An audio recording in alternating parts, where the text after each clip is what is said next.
Olá, gente, tudo bem com vocês? Tivemos um feriadinho essa semana que deu para dar um gás novamente, né? Pra essa semana terminar, né? Quase. E vamos que vamos, né? Então, na aula de hoje, gente, a gente vai dar continuidade, então, à aula da semana passada, que foi uma parte sobre propedêutica clínica que nós tivemos sobre variações da normalidade.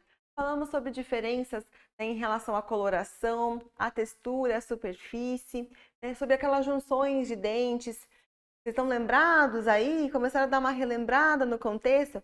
Macrodontia, microdontia, sobre a geminação, sobre fusão. Então, nós vamos dar continuidade a isso, tá bom? É claro, aprofundando um pouquinho mais sobre os cistos do complexo maxilomandibular. Então, a aula vai ser sobre isso, tá bem? É uma aula bem extensa, que a gente vai dar uma aprofundada um pouquinho melhor. E qualquer coisa, vocês podem me mandar e-mail, tirar as dúvidas de vocês, que eu estaria à disposição. Opa, deixa eu só voltar aqui. Então, em relação aos cistos do complexo maxilomandibular, o que nós teremos? Em relação aos aspectos radiográficos, então, novamente, lembrando daqueles termos que nós já aprendemos, semana passada dei uma revisada ainda sobre estrutura radiopaca, radiolúcida, eu ainda citei em relação, na parte de periodontia, em relação ao que é o halo radiopaco. Lembra que eu falei que não é halo, hein? E sim é o halo radiopaco, se escreve com H, tá? Aquele halo radiopaco, ele é existente na maioria dos cistos, mas não é uma obrigatoriedade nesses cistos que nós vamos conversar hoje, tá bom? Então, lembrando sempre que o cisto ele é uma cavidade, então, patológica. Ele é revestido, sim, por um epitélio e que pode conter no seu conteúdo, então, tanto parte líquida como semissólida ou até sólido, tá bom? Então, é um tecido epitelial que ele está representado por remanescente da lâmina dentária, pelo órgão dentário do esmalte, ou até pelo revestimento ectodérmico dos processos embrionários, tá? Normalmente, o cisto, gente, ele tem evolução lenta, né? Ele tem sempre um crescimento, por isso que ele é algo crônico quando a gente fala, tá? Então, ele tem esse crescimento lento e muitas vezes ele pode ser assintomático. Lembra aquele caso que eu sempre comento para vocês de uma paciente que compareceu ao consultório com um relato de um incômodo, né, uma dormência na região, porque a gente pode ter sim abalamento das corticais e com isso uma pressão da inervação. Então, às vezes, dependendo do crescimento desse cisto, a gente pode ter sim alguns sintomas, tá? E normalmente esses cistos eles são detectados na nossa rotina clínica, né? Quando a gente faz aquela radiografia panorâmica ou periapical, que a gente desconfia de alguma coisa, pronto. Aí quando a gente descobre, temos alguma coisinha aí, né? Ou então, só numa simples avaliação rotineira, a gente acaba descobrindo a presença então de um cisto. Pode haver o abalamento das corticais ósseas, a gente vê que existe uma depressão, então, tá? Ou até um aumento pode acontecer também. Da mesma forma que pode também afastar essas raízes, né? Ele pode ter um crescimento que ele pode ocasionar ao afastamento das raízes, inclusive dos dentes vizinhos. Então, radiograficamente, gente, o que nós avaliamos? Uma área radiolúcida, de densidade, então, homogênea. Geralmente, então, de um aspecto mais arredondado ou até ovoide. Vocês vão usar esse termo bastante, ovoide, tá? Então, como eu sempre digo, o cisto ele tem normalmente esse aspecto mais do centro radiolúcido e ao seu redor uma linha radiopaca, né? Exatamente representada por uma esclerose óssea que acontece. Só que é o que eu sempre digo, nem sempre ela é visualizada, tá? Não é uma obrigatoriedade. Diferentemente do cisto que a gente conversou muito em relação à endodontia, né? Isso realmente a gente pode no cisto a gente vai ter sim a presença do halo radiopaco, que isso é o que vai diferenciar do granuloma periapical, tá bom? O cisto periapical em relação ao cisto ao granuloma, tá bom? Só que, gente, toda vez que eu falo para vocês, quando a gente olha na radiografia, é sempre uma imagem sugestível de, não necessariamente há uma obrigatoriedade a gente a gente não pode dar um diagnóstico através da radiografia. Ela é sempre uma imagem sugestiva de. Isso tem que ficar muito claro. Então, quando qualquer laudo que for feito, quem se especializar numa área de radiologia, por exemplo, vai ter lá, né, vai falar bem assim no laudo. É uma imagem sugestiva de, porque muitas vezes nós temos que lançar mão, então, de exames complementares, como biópsia, para aí sim confirmar que tipo de alteração que nós temos. Então, em relação aos cistos odontogênicos, eles possuem uma divisão, divididos em cistos inflamatórios, de desenvolvimento. Nós vamos citar alguns deles hoje, tá? Em relação ao cisto inflamatório, nós temos a presença então do cisto radicular, residual e o paradentário. Alguns são muito comuns acontecer, só que às vezes, sabe quando a gente passa desapercebido? Acontece, tá? E quando a gente vai ver, putz, era a presença de um cisto lá na região. E pode acontecer mesmo. De desenvolvimento, a gente tem os queridinhos, né? Que são os famosos cisto dentígero. Cisto dentígero é algo que é muito comum a gente avaliar na odontologia. E isso é algo que a gente vai discutir também. E ele é dividido em 3 tipos. Cisto de erupção, os queratocistos ou ceratocisto também vocês podem encontrar odontogênico. O cisto odontogênico ortoqueratinizado, ou também vocês podem encontrar na literatura ortoceratinizado, e o cisto gengival do recém-nascido. Continuando no cisto odontogênico de desenvolvimento, a gente também tem o cisto do adulto e o cisto periodontal lateral. Já os não odontogênicos, nós temos um muito comum, que é o cisto do canal incisivo, ou também chamado ducto nasopalatino. Eu falo que esse é o cisto dos apaixonados, para vocês nunca esquecerem o formato dele. E os pseudocistos. Pseudocistos. Como assim pseudo pro? É falso cisto, tá? Então existem alguns cistos que vocês vão, eu vou mostrar para vocês o porquê que são falsos, né? Mas acaba olhando na radiografia, quando a gente olha na radiografia, o aspecto dele é semelhante a um cisto. Então por isso que a gente chama então de pseudocistos. E nós temos os cistos hemorrágico, retenção do seio maxilar, ósseo aneurismático e o ósseo latente, muito encontrado na literatura também, como o cisto de Staphny. Isso é muito falado na literatura. Cisto de Staphny. Então vamos lá. Vamos falar então sobre os cistos odontogênicos e a princípios inflamatórios, como o cisto radicular. Nós citamos ele na última aula, quando a gente sempre falou a respeito de um dente, então, que perdeu a sua vitalidade. Acontece muito, a gente avalia muito nas radiografias periapicais, em dentes que já foram tratados endodonticamente, só que houve restou uma contaminação, e aí com isso ele teve uma progressão, ou até em dentes que perderam a sua vitalidade, né? Quando a gente faz aqueles testes de vitalidade, de percussão vertical, testes de quente e frio, a gente vê que o dente ele responde de forma diferente. Então, esse dente que perdeu a sua vitalidade, ele pode ter sim a formação desse cisto radicular. Vou dar um exemplo da clínica rotineira. Outro dia eu fui atender uma paciente que ela falou assim, eu tô com uma espinha na minha gengiva já faz um tempo e eu não sei o que que é. E aí, quando eu fui ver, eu falei assim, olha, vamos marcar uma consulta então e a gente vê o que está acontecendo. Então, mais ou menos, a gente sabe que uma fístula presente, alguma coisa tem. Algo sem vitalidade a gente tem lá. O que está acontecendo, né? Então, faz uma tomada radiográfica, faz os testes de vitalidade, confirma o seu diagnóstico. Para isso que a gente tem exames complementares para auxiliar, então, num diagnóstico, tá? Fiz os testes de vitalidade, fiz a radiografia e realmente lá tinha um cisto radicular, né? Um cisto lá na pontinha da minha raiz. Se tratava de um dente que tinha uma restauração muito extensa, que tinha sido realizado há mais de 5 anos atrás, e que tinha perdido a sua vitalidade. E por isso eu tive que fazer o tratamento endodôntico.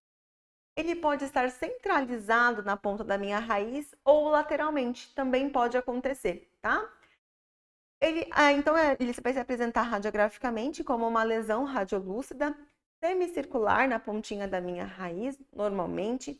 Ocorre a perda da laminadura e tem esse halo radiopaco, que a gente fala então dessa esclerose óssea. E pode haver sim abalamento ósseo. Um dos diagnósticos diferenciais que nós temos em relação ao cisto radicular é em relação ao granuloma. Vocês estão lembrados qual é a diferença entre o granuloma e o cisto? É exatamente essa esclerose óssea que a gente fala. Todo cisto, né, principalmente o radicular, ele vai ter a presença de um halo radiopaco, né, de uma linha esbranquiçada. Essa é a principal diferença.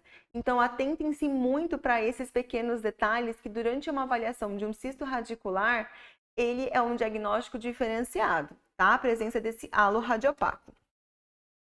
Então, é exatamente isso aqui, ó. Eu tenho a presença, então, tem uma radiografia periapical, né? E olha aqui a linha mais esbranquiçada, né? Essa é a presença do meu halo radiopaco. Da mesma forma aqui, ó. Isso que é esclerose óssea que é dito, tá bom? E é claro, o tamanho dele é bem maior do que um granuloma. A evolução de um cisto nada mais é do que ele já foi um granuloma antigamente. Mas houve uma esclerose óssea e por isso que ele fica com esse halo radiopaco. Bom? Só voltando aqui, detalhe.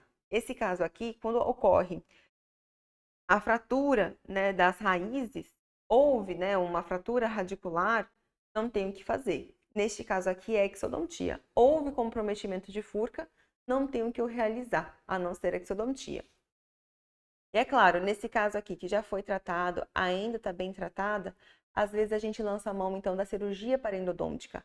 Aquela cirurgia que a gente remove, então, a lesão, né, via extra, faz uma incisão, né, e faz uma loja cirúrgica e remove esse cisto, tá bom? Cureta tudo direitinho, faz enxertia e volta tudo em posição, tá bom? Cirurgia parendodôntica que chama. E o cisto residual? Sabe quando a gente faz aquela extração e não faz uma correta curetagem de uma lesão que havia lá? É esse cisto que pode formar, tá? Então, é a permanência dessa lesão após a remoção do dente. Então, ele fica uma bolinha mesmo, ele fica oval na região e mesmo depois de feita a extração, ainda se mantém esse cisto, tá bom? Ele pode desaparecer ou não espontaneamente. A gente vai avaliar na radiografia, então, uma bolinha enegrecida, então essa radiolucidez que a gente fala circular ou oval, esse tamanho pode ser variável, tudo vai depender também do tamanho dessa lesão que havia antes, do tamanho desse dente também, podendo causar sim uma expansão cortical até a fratura patológica do osso. Então, dependendo do quadro, né, dessa lesão toda que tinha, pode provocar a fratura óssea. Aí, só com bucomaxilo, com cirurgia hospitalar, anestesia geral, para a gente poder reduzir essa fratura, tá bom? E colocar uma placa para estabilizar toda essa fratura, tá bom? Normalmente, o cisto residual, a gente costuma avaliar também nas panorâmicas de rotina, né? Porque a gente não costuma avaliar o dente que foi extraído depois, né? A gente não costuma fazer uma radiografia após alguns meses feita a extração, a gente não costuma fazer essa radiografia para controle, porque a gente sabe que vai ter uma cicatrização óssea 6 meses após, né? Cerca de 6 meses, 60 dias, é certeza que isso vai começar a acontecer, mas finalizar mesmo após uns 6 meses, né? Então, como a gente não faz esse controle, às vezes pode restar alguma coisa, por isso que chama de cisto residual.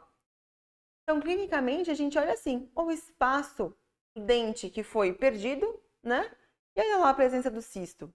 Olha lá a expansão, então, da cortical, tá bom? Esse cisto é um cisto mais extenso? Um cisto bem mais extenso. Evoluiu com o passar do tempo. Posso ter fratura? Posso ter fratura, porque meu osso ele vai ficando cada vez mais fino, né? E com isso o paciente vai mastigar, faz uma pressão nessa região e aí chega a fraturar, tá? O paradentário, ele é muito comum, gente. Ele é muito mais comum do que a gente pensa. Porque ele está relacionado àqueles dentes, sabe, que não irromperam por completo? Aquele semi-irrompido? E fica lá, o terceiro molar fica lá meio que impactado, né? Veio fora da posição, mas nasceu parcialmente. Então, aquela gengiva que recobre, o que acaba acontecendo? Acaba tendo alguns processos inflamatórios. É o que eu explico para todo paciente. Nenhum paciente consegue pegar a gengiva, levantar a gengiva e escovar lá embaixo. Nenhum paciente consegue fazer. Então, o que acontece? gera processos inflamatórios, porque acumula resíduo na região, o paciente ele não consegue ter uma correta higienização na região e aquele biofilme passa com o tempo, gerando esse processo inflamatório. Então, recorrentes pericoronarites, que a gente chama, a inflamação desse capuz pericoronário, podem ocasionar sim a formação desse cisto paradentário. Por isso que toda vez que a gente avalia que um dente não vai romper, a gente opta pela extração, porque uma hora ou outra pode acontecer a formação de algum cisto, pode acontecer. Então, por isso que a gente evita e opta por fazer precocemente, tá? Então, é muito comum acontecer em molares inferiores que estão semi-irrompidos, né? Que irromperam parcialmente. Metade nasceu, a gente vê a cúspide lá, branquinho do dente, o esmalte, a coroa, porém parte embaixo da gengiva, tá bom? Na radiografia, o que a gente consegue avaliar? Uma lesão, então, radiolúcida em forma de meia-lua e muito frequente na área onde ocorreu as recorrências do processo inflamatório, normalmente na mesial, onde o dente foi exposto, tá? Então, é isso que acontece. A gente tem um dente parcialmente irrompido, né? E olha lá na mesial, aonde ocorreu a recorrência dos processos inflamatórios. É claro que esse segundo molar permanente, ele não vai romper. A gente está com uma deficiência aqui, né? Então, uma ortodontia, ela vai ter que ser realizada antes que esse paciente ele tenha a formação completa e não irrompa esse segundo molar. Mas olha a formação aqui do cisto. E tem uma impactação. Por quem? Pelo primeiro molar. Algum movimento a gente vai ter que fazer com esse dente, tá bom? Olha lá, pode haver um aumento da cortical, uma expansão? Pode haver, devido ao aumento essas recorrências desse processo inflamatório. Agora, pronto. Terminamos os cistos inflamatórios, vamos agora para o cisto de desenvolvimento. Vamos falar sobre um queridíssimo aí, que é o cisto dentígeno, que é um dos mais comuns da nossa cavidade oral. Isso cai direto em provinhas aí, sabe, concursos da vida. Cai muito, é muito comum, gente. Então, por isso que eu falo, estudem, devorem cisto dentígeno, porque é algo que costuma cair em provas, tá? E hashtag fica a dica, isso cai também na nossa prova, tá? Então, sobre a incidência, ele é um dos mais comuns, 20% então dos cistos maxilares envolvem então esse cisto dentígeno. Atinge mais jovens, tá? Normalmente ele está relacionado a um dente incluso, tá? A coroa de um dente incluso. Normalmente, terceiros molares inferiores e caninos superiores podem acontecer. Da mesma forma que dentes supranumerários. Lembram que é dente supranumerário? Aquele que é a mais na nossa cavidade oral, né? Por exemplo, o mesodens. Mesodens é um tipo de supranumerário que pode ter sim o acometimento de um cisto dentígeno, tá? Inclusive odontomas. Clinicamente, gente, eles são assintomáticos e normalmente só são visualizados devido à rotina clínica mesmo. Eles são pequenos.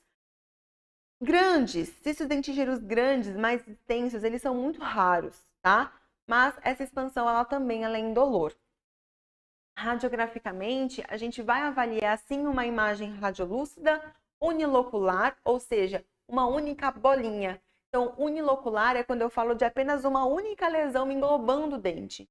Multilocular é quando eu falo de várias bolinhas, várias lesões ovoides nessa região, tá bom? Então, é uma única bolinha que envolve, então, a coroa desse dente incluso. A margem, ela é definida e esclerótica, ou seja, apresenta aquele halo radiopaco. Lembrando, não é halo radiopaco. E não vão me falar isso na clínica. Professor, olha, tem um halo radiopaco, que eu já vou só vou abaixar a cabeça e vou falar, ah, meu Deus, halo não. Vamos lá. Olha aqui o cisto dentígeno. Vocês conseguem avaliar? Primeira coisa, que tipo de radiografia é essa? Eu vejo o arco superior e inferior ao mesmo tempo.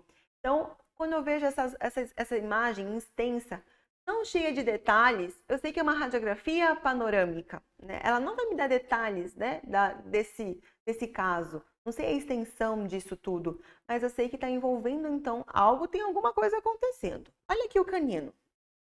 Oxi, como assim? O canino cresceu, se desenvolveu aí dentro do osso.